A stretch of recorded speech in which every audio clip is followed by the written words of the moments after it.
반갑습니다. 소예언서 벌써 9번째 시간. 오늘은 스바냐서를 우리가 함께 나눠보도록 하겠습니다. 이번 스바냐서도 지난번 나훔서와 같이 우리가 평소에 그렇게 자주 접해보지 못했던 그런 성경일 거예요. 저도 이번 기회로 스바냐서를 많이 읽고 또 이 관련한 자료들을 많이 볼 수 있어서 참 좋은 시간이었는데, 정말 아쉬운 것이 이것을 제가 두루 이렇게 살펴보았는데, 이걸 구구절절 우리가 이렇게 깊이 나눴을 때 그 진한 엑기스들이 여러분들에게 전해졌으면 참 좋겠지만, 우리가 그렇잖아요. 어린이들한테 어른들이 좋아하는 음식을 다 나눠줄 수 없는 것처럼, 그것이 여러분들이 또 이렇게 먹고 싶을 때가 있을 것 같아요. 음식도 다 먹고 싶을 때가 있는 것처럼. 그래서 제가 최대한 압축해서 여러분들이 이해하기 쉽도록 그렇게 정리를 해 보겠습니다. 크게 세 파트로 나눠서 설명을 드리려고 하는데, 물론 이 스바냐서도 소예언서들의 특징과 마찬가지로 이스라엘과 그 주변 나라들에 대한 심판의 이야기가 쓰여져 있어요. 그런데 이것들을 다 뭉뚱거려서 같은 이야기로 볼 것이 아니라, 이 스바냐서에서는 하나님이 어째서 똑같은 메시지라면 굳이 이렇게 여러 사람의 입을 통해서 여러 권의 책으로 알려줄 필요가 없는 것이잖아요. 그렇다면 이 스바냐서는 어떤 특별한 메시지가 있는 것인가, 그런 것들을 자세히 알아보기 위해 우리가 단어와 이 구절들을 비교해 보고 자세히 살펴보면 좋은데, 아무튼 한번 살펴보겠습니다. 스바냐서도 마찬가지로 여호와의 날로 이야기를 시작합니다. 그런데 다른 이 예언서들도 그랬었지만 이 스바냐서는 특별히 더욱더 강력한 이 심판의 메시지를 전하고 있어요. 여기에서 특별히 눈에 띄는 단어가 무엇이냐면 바로 멸절입니다. 2절 봐보세요. 여호와께서 이르시되 내가 땅 위에서 모든 것을 진멸하리라. 진멸이라는 거는 완전히 없애버린다는 뜻이에요. 완전히 없애버린다는 뜻. 3절에 내가 사람과 짐승을 진멸하고, 사람과 짐승을 완전히 없애버리고 공중의 새와 바다의 고기와 거치게 하는 것과 악인들을 아울러 진멸할 것이라. 완전히 없애버리겠다. 내가 사람을 땅 위에서 멸절하리라. 나 여호와의 말이니라. 자, 여기서 보면 짐승과 공중의 새와 바다의 물고기가 무슨 죄겠어요? 다 사람의 죄 때문에 애꿎은 짐승들, 그리고 공중에 나르는 새들, 또 바다에 헤엄치는 물고기들까지 완전히 다 없애버린다는 거예요. 근데 여기서 진멸할 것이다, 진멸할 것이다 하고 마지막으로 한 번 더 내가 사람을 땅 위에서 멸절하리라고 하나님께서 말씀하셨습니다. 이 아주 강력한 메시지인데, 왜냐하면 이 멸이라는 것은 멸하다, 소멸시키다, 완전히 없애버리다라는 뜻이에요. 일단 그 뒤에 절은 무엇인가? 여기서 끊을 절인데, 완전히 끊어서 이 뒤에도 생겨나지 않게 하겠다 이 말입니다. 그러니까 이 이후로 이 종자들을 완전히 지구상에서 없애버리겠다는 뜻이에요. 엄청 무시무시한 메시지잖아요. 그 후로도 4절, 5절, 6절에 걸쳐서 계속해서 멸절하리라, 멸절하며 계속 완전히 없애버리고 이후로도 보지 못하게 하겠다고 계속해서 말씀하고 계십니다. 왜냐? 그 이유가 6절에 나와 있는데, 6절 여호와를 배반하고 따르지 아니하고 또 여호와를 찾지도 아니하고 또 구하지도 아니한 자들을 멸절하리라. 그러니까 다른 말로 하면 하나님께서 왜 이 세상의 짐승들과 새와 고기와 더불어 사람들을 멸절하느냐? 그것은 사람들이 하나님을 따르지도 않고 찾지도 않고 구하지도 않으니까 하나님께서 창조하신 목적, 그것이 바로 사람들로 하여금 이 짐승들과 새와 물고기들을 다스리고 정복하고 그 다음에 번성하게 하는 것이 목적임과 동시에 그와 동시에 하나님을 따르고 하나님을 찾고 하나님을 구하는 것이 바로 인간 창조의 목적일진데 그 목적에 부합하지 않게 사람들이 하나님을 따르지도 찾지도 구하지도 않기 때문에 이제 한마디로 사람들의 무쓸모된 것이죠. 그래서 멸절하겠다는 것입니다. 그런데 7절 봐보세요. 주 여호와 앞에서 잠잠할지어다. 이는 여호와의 날이 가까웠으므로 여호와께서 희생을 준비하고, 여기에서 하나님께서 여호와께서 희생을 준비하고 라는 뜻은 무엇이냐면 제사를 드릴 때에 그 제물을 준비했다. 제사를 드릴 때 희생 제물을 드릴 준비, 이것을 조금 더 리얼하게 표현하자면 도륙할 준비가 됐다는 거예요. 우리가 이 성전 뜰에 보면 짐승의 시체들이 아주 즐비합니다. 그것들을 각을 뜨고 피를 뿌리고 뼈를 발라내고 내장을 꺼내고 완전 거긴 도축장이에요. 근데 그 짐승들을 도륙하던 그 장소에서 하나님이 이제 희생을 준비했는데 이때에는 짐승의 도륙이 아닌, 짐승의 희생이 아닌 누구의 희생이에요? 바로 사람들의 희생입니다. 그것이 준비됐어요. 그런데 그 후에 봐보세요. 그가 청할 자들을 구별하셨음이라 했는데 이 청할 자들은 이 여호와의 날에 마지막 때 심판 때에 도륙을 당하지 않고 희생 제물로 사용되지 않고 구별되어서 남겨놓은 사람들을 이야기합니다. 이것이 바로 이스파냐서에서 중요한 주제 중에 한 단어인 바로 남은 자를 이야기하는 것이에요. 자, 여기에서 도륙당할 대상자들은 아까 이야기한 대로 하나님을 찾지 않은 자들인데 그들의 행색이 어떠했는가? 8절 나와 있습니다. 여호와의 희생의 날에 내가 방백들과 왕자들과 이방인의 옷을 입은 자들을 벌할 것이며, 자, 방백들은 정치인들, 관리들을 이야기하고 왕자들, 이방인의 옷을 입은 자라고 이야기했는데 이방인의 옷은 무엇이냐면 이 이스라엘 사람들의 옷 문화는 발달이 되지 않았습니다. 그런데 이방 사람들의 옷은 매우 화려하고 발달이 되어 있어요. 마치 우리가 패션하면 파리 같은 곳이 우리보다 훨씬 앞서 있잖아요. 그러니까 그들의 옷을 입었다는 것은 한마디로 이방 나라의 문화를 취했다는 것입니다. 그러니까 이방 사람들의 옷은 마치 명품과 같은 것인데 이스라엘 사람들이 그 명품에 눈이 팔려서 그것들을 자신들이 취하고 명품 같은 것들을 입고 자랑스러워함으로 말미암아 그들의 문화와 관습과 종교까지 받아들이게 된다는 거예요. 이게 중요한 건데 이방인의 옷을 입었을 뿐인데 나 단지 이방인의 옷을 입었을 뿐이야. 나는 크리스찬이지만 나는 명품을 그냥 입었을 뿐이야. 하지만 그 명품을 입음으로써 나도 모르게 내 안에 뿌듯해하고 자랑스러워하는 마음이 있잖아요. 그 마음을 비집고 함께 들어오는 것이 바로 그 이방인들의 관습, 습관, 그리고 문화와 종교 사상까지 파고 들어오게 된다는 것입니다.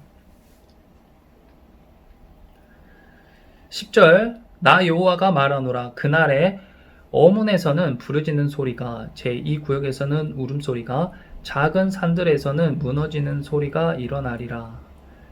자, 이것은 마치 우리 목포의 모습과 매우 닮아 있는 것 같아요. 여기서 말하는 어문은 북한 같은 곳이에요. 고기를 잡아서 사고 파는 그런 문의는 이 고기어자를 써서 어문이라고 표현한 것입니다. 그리고 제2구역은 신도시, 남학 신도시처럼 새롭게 개발된 지역, 이것을 제2구역이라고 하는 거예요. 그리고 작은 산들에서는 했는데 목포로 치면 유달산 정도라고 보면 될 것 같습니다. 우리가 큰 테두리 안에서 유달산을 중심으로 목포 도시가 형성이 되었잖아요. 마찬가지로 이스라엘도 그 예루살렘 성이 있는 그 시온산을 중심으로 도시가 형성되었기 때문에 작은 산들에서 무너지는 소리가 일어나리라. 이것은 예루살렘 성읍, 크게는 이스라엘이 무너지는 소리를 비유하고 있는 것입니다. 12절, 그때에 이들이 이제 이방을 동경하고 하나님을 따르지 않았던 이 사람들이 그때에 내가 예루살렘에서 찌꺼기같이 가라앉은 사람들, 마음속에 스스로 이르기를 여호와께서 복도 내리지 아니하시며 화도 내리지 아니하시리라 하는 자를 등불로 두루 찾아 벌하리니. 무서운 말씀입니다. 봐보세요. 그때에 예루살렘에서 찌꺼기같이 가라앉은 사람들, 도대체 찌꺼기같이 가라앉은 사람들 어떤 사람들인가? 우리가 포도를 이 대야에 담아서 포도주를 담그면 이것이 오랜 시간 숙성됨으로 말미암아 이 포도의 즙, 즉 주스는 위로 올라오고 찌꺼기들은 가라앉게 되죠. 그러면 나중에 이 위에 나와 있는 포도주들은 다 걷어서 창고에 들이고 찌꺼기들은 다 버리게 됩니다. 그러니까 이 이스라엘 백성들, 이제 곧 버릴 처지에 처해 있는 무쓸모한 찌꺼기같이 깔아앉아 있는 그런 사람들의 특징이 무엇인가? 마음속에 이렇게 이야기하는 거예요. 하나님은 복도 내리지 않고 화도 내리지 않아. 이게 무슨 말이에요? 하나님 아무것도 하지 않아. 하나님이 있는지도 잘 모르겠어. 이 스바냐의 배경은 요시야 시대인데, 요시야 왕이 성전을 재건하면서 율법책을 발견하게 돼요. 그런데 그 율법책을 본 요시야 왕이, 그러니까 하나님의 이 말씀이죠. 말씀을 발견한 요시야 왕이 지금까지 나라가 너무 잘못됐구나 하고 자기 옷을 찢으면서 막 회개를 하고, 그때부터 종교 개혁을 일으켜요. 그래서 모든 우상을 회파하고 사람들로 하여금 각성하도록 하는데, 이것이 완전히 성공하지 못하고 실패로 끝나게 됩니다. 그런데 사람들이 왕의 이야기를 듣고 이방 신들을 다 끊고 하나님을 따라 보았지만 자신들의 삶에 특별한 변화가 안 느껴지는 거예요. 오히려 나쁜 일들이 생기는 것 같고, 하나님의 말씀대로 따라봤지만 나에게 이득되는 것도 없는 것 같다. 그리고 그렇게 하지 않고 기존의 이방신을 따르던 사람들이 더욱더 잘 사는 것 같다. 그렇게 생각하는 사람들을 지금 바로 찌꺼기 같은 사람들, 하나님이 복도 내리지 아니하시고 화도 내지 않을 거야 하는 사람들, 하나님이 등불을 켜고 찾아다니고 계신다. 왜 찾아다니세요? 이런 사람들 다 모아서 어떻게 하신다고 했어요? 다 모아서 희생을 준비한다 했어요. 도륙을 준비한다고 했어요. 멸절시킬 거라고 그렇게 말씀하신 거예요. 14절, 여호와의 큰 날이 가깝도다. 가깝고도 빠르도다. 여호와의 날의 소리로다. 용사가 거기서 심히 슬피 우는도다. 용사는 어떤 사람이에요? 바로 아수르의 군대 같은, 바벨론의 군대 같은, 세상에 무서울 것이 없이 사람들에게 폭행을 가하고 강포하고 패역한 무리들, 그 무리들, 천하에 두려울 것이 없을 것 같았던 그들이 슬피 우는 소리가 들리는 그 하나님의 큰 날, 심판의 때가 가깝고도 빠르고도 가깝도다. 그날이 얼마나 무시무시한 날이냐면 분노의 날이요, 환난과 고통의 날이요, 황폐와 패망의 날이요, 깜깜하고 어두운 날이요, 구름과 흑암의 날이요, 나팔 불어 경고하며 견고한 성읍들을 치며 높은 망대를 치는 날이로다. 이것이 어떤 날인가? 한마디로 표현하자면 지옥이죠. 지옥이에요.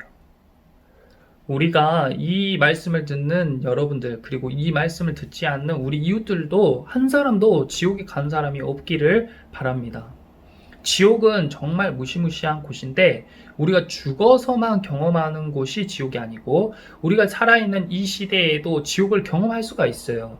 그것은 바로 분노하는 관계, 그 다음에 우리에게 오는 환난과 고통, 그 다음에 망하는 경험, 그리고 우리의 삶 가운데 빛이 사라지는 것, 이런 것들이 다 지옥을 경험하는 거예요. 여러분들 경험해 보셨을 거예요. 아주 사소한 거, 깜깜한, 빛이 하나도 없는 깜깜한 곳에 혼자 있는 경험, 굉장히 두렵고 무섭잖아요. 그것이 지옥을 간접적으로 체험한 것입니다.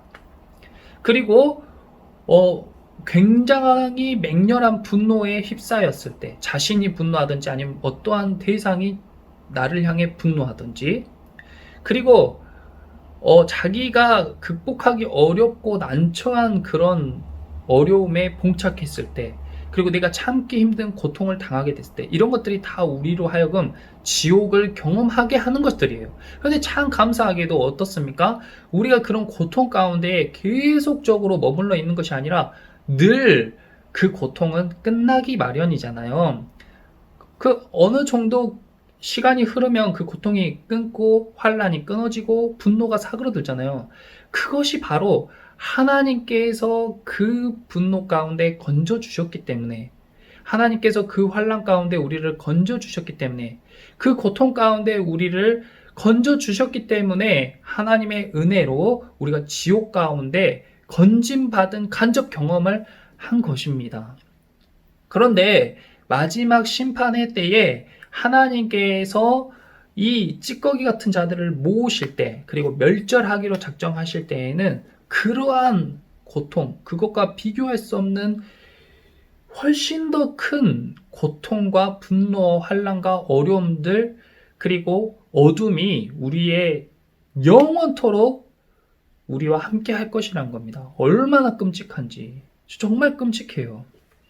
여러분들 가운데에도 내색하지 않지만 누구나 다 삶 가운데 어려움, 고난, 환난 있기 마련입니다.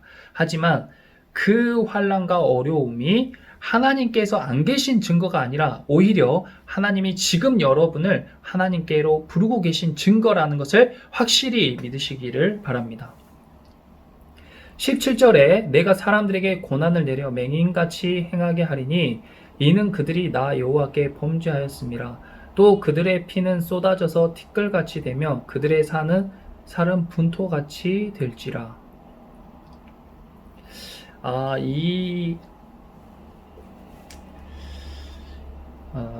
이것을 좀 알려드리고 싶은데, 자, 봐보세요. 여기서 말하는 그들은 심판받을 대상들, 그러니까 도륙당할, 희생당할 대상들입니다. 찌꺼기 같은 자들이죠. 그런데 그들의 피가 쏟아져서 티끌같이 되고 그들의 살은 분토같이 될지라. 이런 구절의 그 묘미, 이런 것들을 잘 알면 정말 좋은데, 제가 다 여기 이스파니아에 있는 걸 다 설명할 수 없으니까 이것만 한번 조금 더 자세하게 이야기해 보겠습니다. 이 세상을 구성하는 물체라고 하면 지구를 구성하고 있는 물체. 이 생산하는 물체들이 있어요. 여기 더 볼게요. 생산하는 물질과 물체들이 있고, 그 다음에 소비하는 물체들이 있어요. 그 다음에 분해하는 물체들이 있습니다. 그러니까 생산하고 소비하고 분해하는 이 순환의 과정으로 지구가 유지되는 거예요. 그렇다면 이 생산의 위치에 있는 대상은 누구인가? 생산하는 위치에 있는 대상은 바로 식물들이에요. 물론 식물들도 물과 빛을 흡수하지만 그런 것들은 물질이라고 보기가 어렵고, 하나님께서 공급해 주시는 어떤 에너지라고 볼 수 있죠. 그러니까 이 식물들은 이 물과 그리고 흙 가운데 있는 이 양분, 그리고 빛 가운데 있는 에너지, 이런 것들을 통해서 스스로 잎과 열매를 냅니다. 뿌리와. 그러니까 그 생산하는 거죠. 그러면 그 생산한 것들을 누가 소비하는 거예요? 동물들이 소비하는 거죠. 저와 여러분들을 포함한 동물들이 그 식물들을 먹고 영양분을 섭취합니다. 그리고 이 동물들이 나중에 이제 여러 이유로 죽게 되면 어떻게 되죠? 그 동물들이 땅에 묻어지거나 이게 분해되어서 이 미생물들이 땅 속에서든 땅 위에서든 바람, 물, 어디에서든 수많은 이 미생물들이 있잖아요. 그 미생물들이 이 시체를 분해하는 거예요. 분해해가지고 다시 뭘로 돌려놓냐면 흙으로 돌려놓습니다. 흙이라는 것은 에너지의 원천, 이 기운의 원천을 이야기하는 거예요. 그러니까 이 분해하는 자들을 통해서, 이 미생물들을 통해서 다시금 식물이 흡수할 수 있는 에너지원으로 동물의 시체를 변환시키는 거죠. 이런 순환이 지구를 유지시킵니다. 자, 그렇다면 여기 봐보세요. 왜 이 설명을 했냐면, 지구에 만약에 이 분해자들이 없다면 어떻게 될까요? 분해하는 대상이 없다면. 이 분해하는 미생물들이 없다면 동물의 시체로 아주 지구가 꽉 차겠죠. 고약한 냄새와 시체들의 썩은 모양으로 이 지구가 가득 찰 것입니다. 절대 없어서는 안 되죠. 예, 이 미생물들, 분해자들 없어서는 안 됩니다. 그렇다면 생산자가 없으면 어떨까요? 식물이 없다면 동물들 다 굶어 죽겠죠. 동물들이 다 굶어 죽고 동물들이 다 이 흙으로 돌아가게 되면 이 지구가 온전히 유지될 수가 없겠죠. 그렇다면 동물이 없다면 어떻게 될까요? 동물이 없다면 동물은 없어도 크게 지장이 없어 보입니다. 그러므로 하나님께서 짐승들을 맨 마지막에 만드시고 그 뒤에 사람을 만드셨잖아요. 그러니까 하나님은 에너지원과 토양, 이 에너지의 원천들을 먼저 만드시고 그 위에 생산자들을 만드신 다음에 그 위에 소비하는 대상을 만들어 놓으신 거예요. 그러므로 이 소비의 주체가 되는 우리는 늘 어떤 마음을 품어야 될까요? 네, 하나님께 감사하는 마음, 식물들, 이 생산자들의 감사하는 마음, 자연에 감사하는 마음을 가져야 됩니다. 그래서 이런 마음을 갖는 사람들이 품는 구체적인 이 마음의 형태가 무엇이냐면 바로 이 장에서 말하는 공의와 겸손이에요. 여기서 이제 자연스럽게 공의와 겸손으로 넘어가 보겠습니다. 우리가 얼마나 겸손해야 되는지 잘 봐보세요. 우리는 지구에서 없어도 정말 만약에 하나님께서 저와 여러분을 사랑하지 않으신다면 지구상에 저와 여러분은 정말 없어도 아무 해가 없는 존재들입니다. 솔직히 그렇지 않으세요? 있음으로 해서 쓰레기만 더 많이 만들지 우리가 어떤 도움을 줄 수가 있겠습니까? 하나님의 은혜로 우리가 이렇게 살게 되어 있는 것이죠. 2장입니다. 2장 3절. 여호와의 규례를 지키는 세상의 모든 겸손한 자들아, 너희는 여호와를 찾으며 공의와 겸손을 구하라. 너희가 혹시 여호와의 분노의 날에 숨김을 얻으리라. 자, 이제 2장에서 공의와 겸손을 구하라 라고 이야기했는데, 이것은 모든 인간들에게, 모든 사람들에게 하는 말이기도 하지만 다른 방향에서는 1장에서 이야기했던 사람들이 아닌 거기에서 하나님이 구별해낸 사람들, 제가 아까 이야기한 남은 자들을 향한 메시지입니다. 다시 봐볼게요.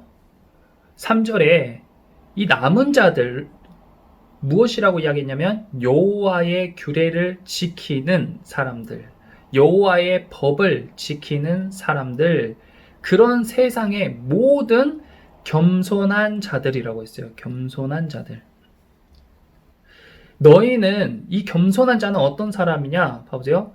겸손한 사람들은, 너희는 여호와를 찾으며, 첫 번째, 겸손한 사람들은 하나님을 찾는 사람들입니다. 그렇다면 겸손의 반대말은 교만한 사람들이잖아요. 교만한 사람들의 특징은 하나님을 찾지 않고 자기 자신을 믿고 따른다. 세상을 믿고 따른다. 겸손한 사람들은 하나님을 찾는다. 이 하나님을 찾는 행동을 다른 말로 믿음이라고 하는 것입니다.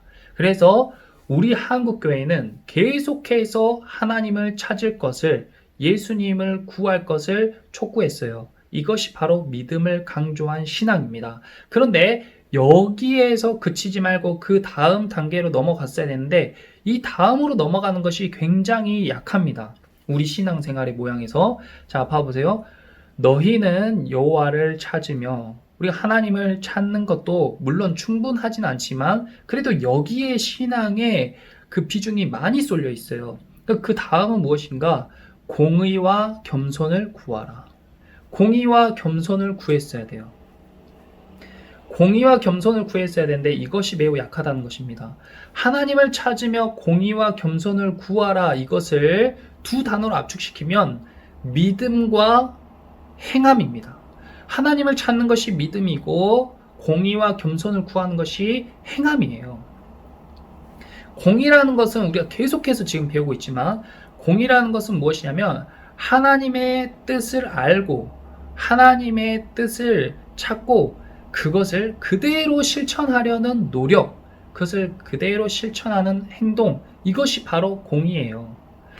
공의로운 사람들은 겸손할 수밖에 없죠. 이 겸손이라는 것은 내가 아까 이야기한 대로 나는 정말 무쓸모한 존재잖아요. 무쓸모한 존재예요. 그리고 하나님을 찾고 하나님의 뜻을 알잖아요. 그러면 우리의 무력함을 느낄 수밖에 없습니다. 그러니까 솔직히 우리가 성경의 말씀을 다 지키고 살 수가 없잖아요. 당연히 심판은 받아야 되잖아요.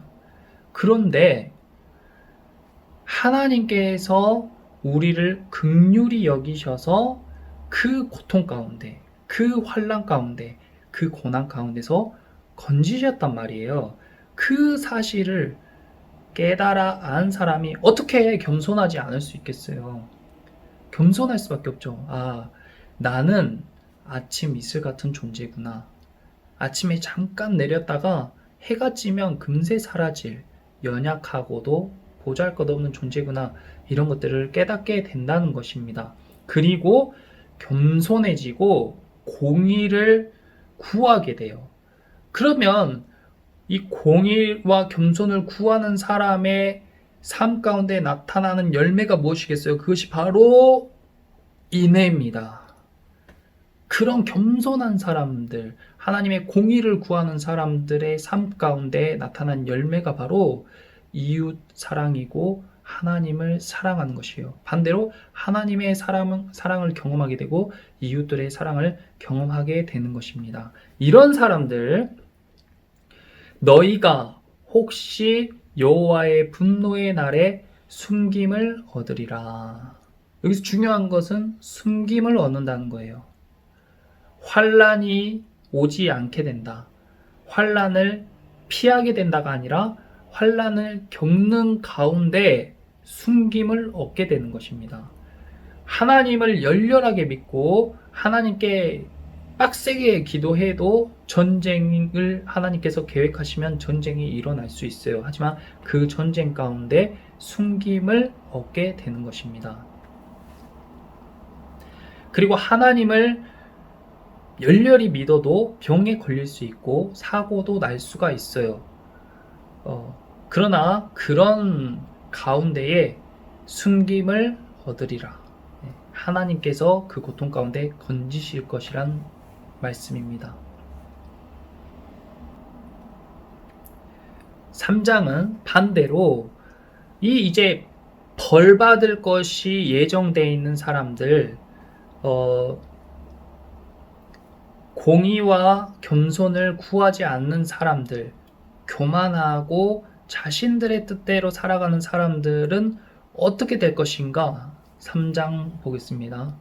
이런 사람들이 모인 도시를 패역하고 더러운 곳, 그리고 포악한 성읍이라고 표현했어요.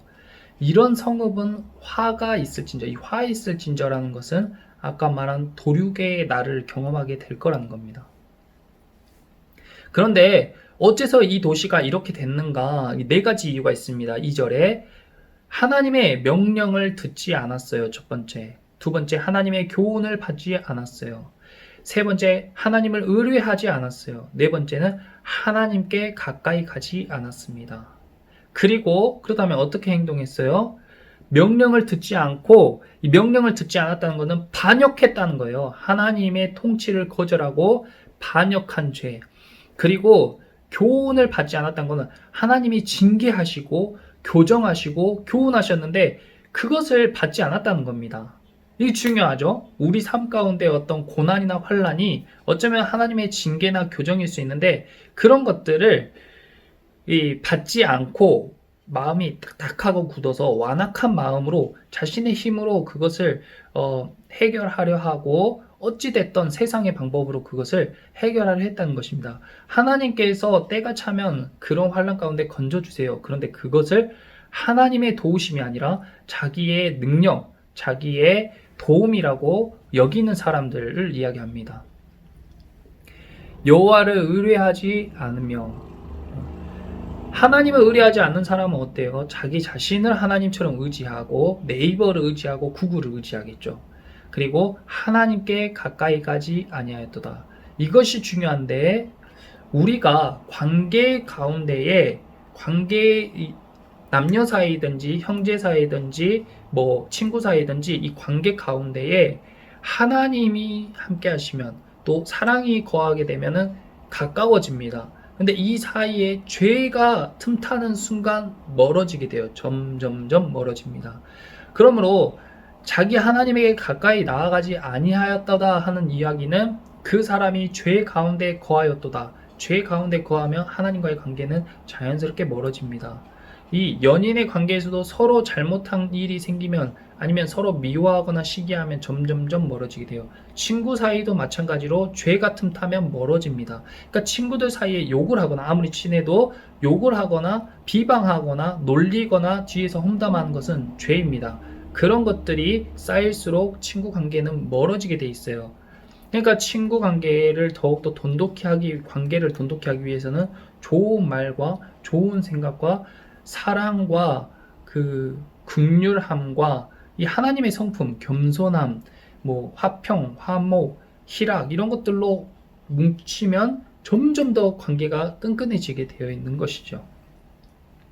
그런데 이렇게 도시가 폐역하고 더러운 곳이 되기까지 백성들의 죄가 사무치기 이전에 이런 도시가 이렇게 된 것은 물론 백성들도 잘못했겠지만 결정적으로 그 나라를 또 그 도시를 다스리는 지도자들의 역할이 크게 된 것입니다. 자, 3절 봐보세요. 첫 번째 방백이 나와요. 이 방백은 정치인들이나 또 이 권력자들이 이야기한다고 했어요. 그리고 그 다음에 재판장들이 나옵니다. 그러니까 이 정치하는 사람들, 권력자들과 재판하는 자들이 바로 서 있으면 나라가 폐역하고 더러운 곳으로 변질되지 않죠. 아무리 백성들이 그렇게 되려고 해도 이들이 바로 서 있으면 그 백성들을 죄 가운데에서 옳은 길로 인도할 수 있는 것입니다. 그런데 이 방백들과 재판장들이 변질되고 하나님을 의뢰하지 않고 자신들의 이익을 쫓아 살아가게 된다면 그 아래에 있는 백성들은 말할 것도 없죠. 이럴 때를 대비해서 있는 사람들이 4절에 선지자들과 제사장입니다. 이 왕들과 재판하는 자들이 옳지 않게 행동했을 때 그들을 견제하고 지적할 수 있는 세력들이 바로 선지자와 제사장들이에요. 그런데 그런 역할을 해야 될 선지자들이 어땠어요? 4절에 선지자들은 경솔하고 간사한 사람이래요. 간사한 사람이란 거 뭐냐면 안과 밖이 다르다는 거예요. 겉으로는 거룩한 척하고 입으로는 하나님의 말씀을 말하면서 속으로는 이익을 탐하고 자신들이 명품을 취하고 싶어하는 마음, 이방인의 문화를 동경하는 마음, 이 선지자들이 그렇게 됐으니까 변질되었다는 거죠. 그리고 제사장들, 이 성전에서 제사를 주도해야 될 제사장들, 가장 중요한 게 거룩인데 그 거룩을 지켜야 될 제사장들이 성소를 더럽히고 하나님의 율법을 범했다. 이 말이 끝난 거죠. 모든 안전장치가 다 무너진 겁니다. 왕이 무너졌어요. 정치인들이 무너졌어요. 재판장들이 자신들의 이득을 위해서 재판을 좌지우지해요. 선지자들이 바른 말을 해야 될 사람들이 안과 밖이 다르게 행동해요. 겉으로는 옳음을 외치면서 뒤에서는 뒷돈을 받아요. 제사장들이 거룩해야 되는데 오히려 성소에서 더러운 행동을, 율법을 범하고, 이렇게 되니까 나라를 하나님께서 멸절시키지 않으실 수 없다라는 것입니다. 참 이 부분에서 저도 책임을 통감하는데, 저 또한 선지자이면서 제사장인 여러분도 마찬가지지만 목회자로서 그런 책임을 통감합니다. 그리고 특히나 요즘 같은 시대에 정말 내가 목회자로서 자격이 있는 사람인가, 더욱더 책임이 막중하고 메시지를 전할 때에도 더 신중하게 되고 그렇습니다. 이렇게 만약에 지금 이 시대에는 정치와 권력자들과 재판하는 사람들은 누가 보아도 이렇게 말씀처럼 흘러가 버렸잖아요. 그렇다면 그들을 바로잡을 수 있는 것들은 이제 선지자와 제사장들인데, 우리가 바로 서서 목소리를 내지 않으면 여러분들도 여러분들의 삶의 자리에서 선지자가 돼야 됩니다. 선지자가 하는 역할은 공의를 실천하고 인애를 거두는 거예요. 그러니까 잘못된 것을, 하나님의 뜻을 알고 하나님을 찾고 그 뜻을 바로 알아가지고 잘못된 것은 잘못됐다라고 이야기해야 되고, 그리고 우리 주변에 고아와 가부와 나그네로 그렇게 비유되는 어려운 자, 헐벗은 자, 그리고 고통받는 자, 주저앉아 있는 자들을 구해내야 돼요. 그것이 우리의 역할입니다. 그런데 그런 것들을 우리가 지금 잘 하고 있는가? 제가 살펴보기로는 이 지금 시대의 크리스찬들이 이 죄의 모양이 크게 두 덩이로 나눠요. 첫 번째 죄는 짓지 말아야 되는데 지은 죄, 선악과를 따먹지 말아야 되는데 따먹었잖아요. 이런 죄가 있고, 두 번째는 해야 할 것인데 하지 않은 죄가 있어요. 마땅히 해야 되는데 하지 않은 죄. 이 두 가지가 있는데, 지금 이 시대 크리스찬들은 하지 말아야 할 것을 하지는 않는 것 같아요. 이런 것들은 드물어요. 그러니까 눈에 보이는 잘못, 실수들은 적죠. 그런데 무엇이 빠져 있냐면 해야 하는데 하지 않는 죄. 이것이 이 시대 크리스찬들, 특별히 제가 노출되어 있는 죄가 아닌가. 우리가 마땅히 해야 됨에도 불구하고, 그런데 이 마땅히 해야 되는 것을 하지 않는 죄는 쉽게 드러나지가 않아요. 그것이 이 시대의 특징인데, 이런 것들을 무엇이라고 부르냐면, 이런 것들이 태만죄예요. 태만죄. 게으름, 나태함, 이런 건 태만죄입니다. 마땅히 해야 되는데, 우리 주변에 어려운 사람들을 찾아가서 도왔어야 되는데, 그리고 제가 여러분들 한 사람 한 사람 찾아가서 어려움을 들어주고 힘든 일이 있으면은 도와주고 마땅히 제가 해야 될 일이었는데, 그런 것들을 잘 하지 못하지 않았나. 그리고 이 시대 가운데에 잘못된 것과 잘하고 있는 것들을 말씀을 바탕으로 분별해서 정확하게 이야기했어야 되는데, 솔직히 저도 확실하게 이렇게 판단이 되지 않는 부분들이 참 많더라고요. 말씀에 비춰보면서 제가 더욱더 회개하고 정말 겸손하지 않을 수가 없습니다. 하나님의 긍휼하심을 구하고, 이 말씀을 전하는 지금 이 순간에도 제가 이것을 완전히 마스터하거나 여기에 있는 깊은 의미를 다 깨달은 건 아니에요. 이 수박의 겉껍질을 여러분들이 먹지 않게끔 제가 한꺼풀 벗겨서 그 수박의 하얀 부분을 지금 먹여주고 있다, 이 정도로 생각하시면 될 것 같습니다. 그 안에 더 깊은 곳, 정말 맛있는 부분, 성경 말씀의 깊은 의미와 맛은 여러분들이 묵상하면 묵상할수록 더 깊이 알아낼 수 있을 것입니다.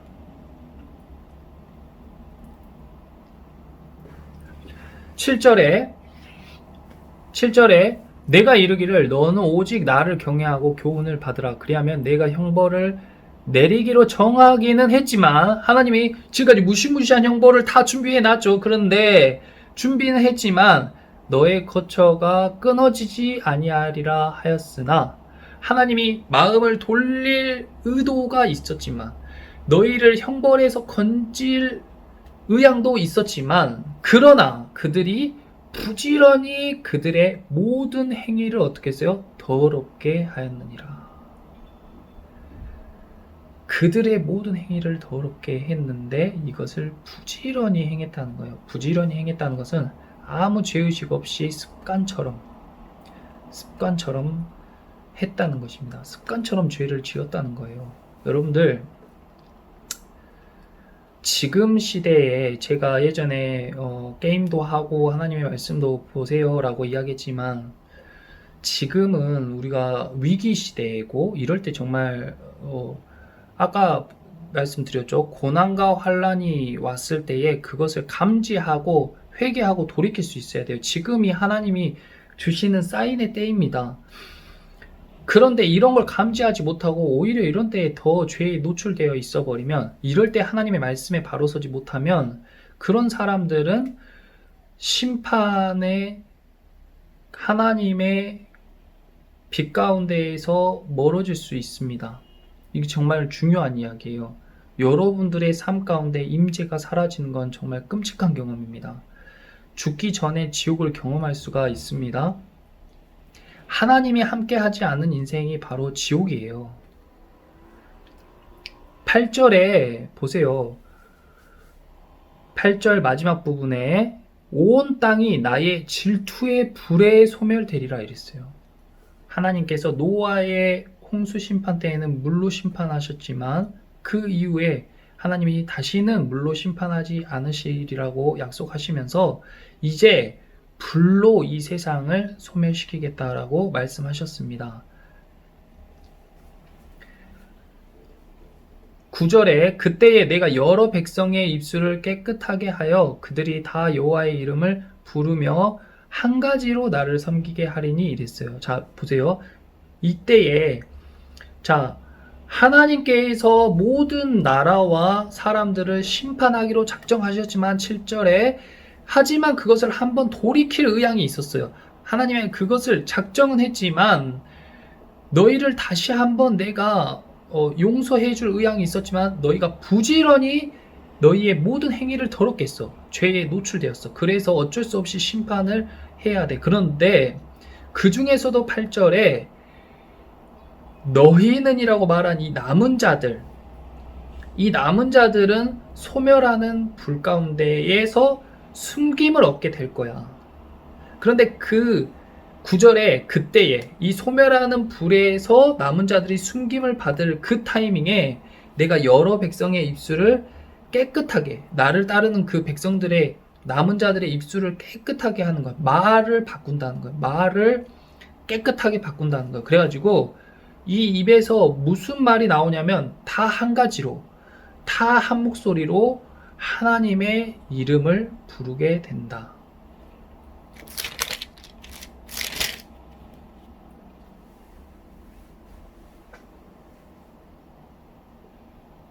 이제 13절에 나오게 되죠. 이스라엘의 남은 자는 악을 행하지 아니하며 거짓을 말하지 아니하며 입에 거짓된 혀가 없으며 먹고 누울지라도 그들을 두렵게 할 자가 없으리라. 그 다음 이제 이 마지막에 기뻐하며 부를 노래의 메시지가 나옵니다. 참 이 아름다운 시인데 노래죠.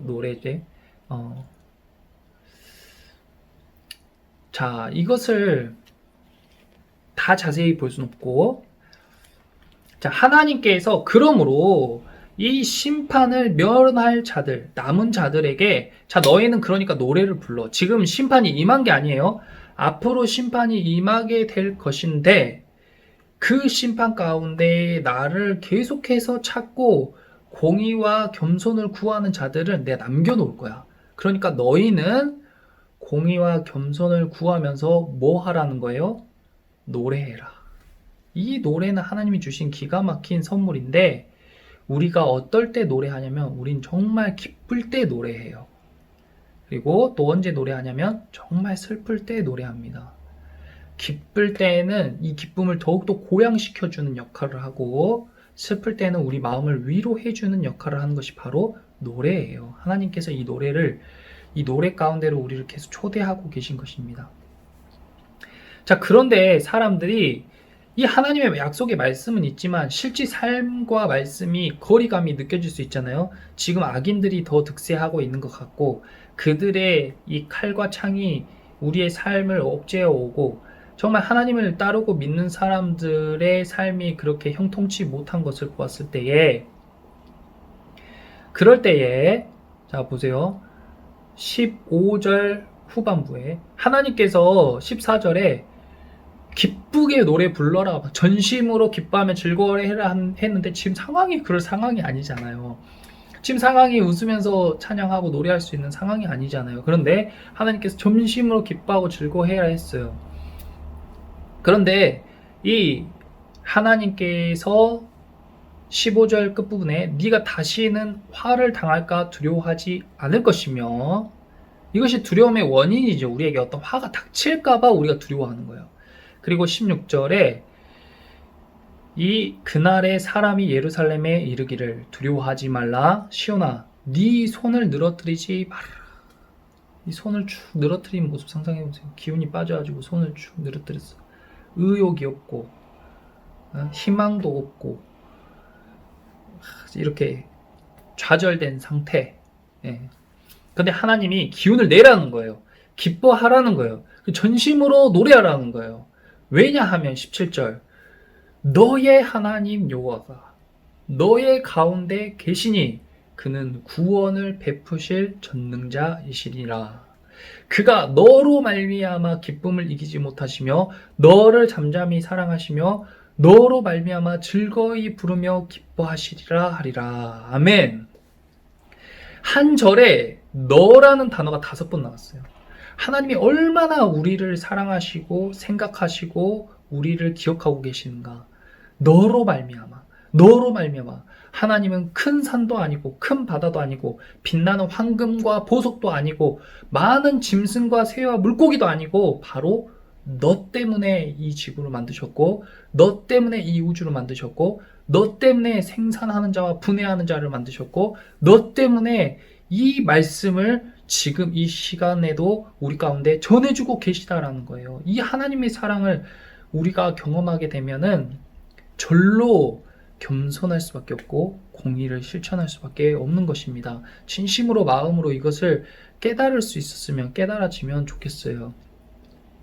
18절에 내가 절기로 말미암아 근심하는 자들을 모으리니 이 절기라는 것은 예배를 말하잖아요. 지금 우리 코로나 때문에 예배를 드리지 못하니까 예배 때문에 근심하는 자들이 있잖아요. 이때도 있었고 신약시대에도 있었고 지금도 있고 미래에도 있을 거예요. 예배는 항상 위협받고 방해한 자들이 생깁니다.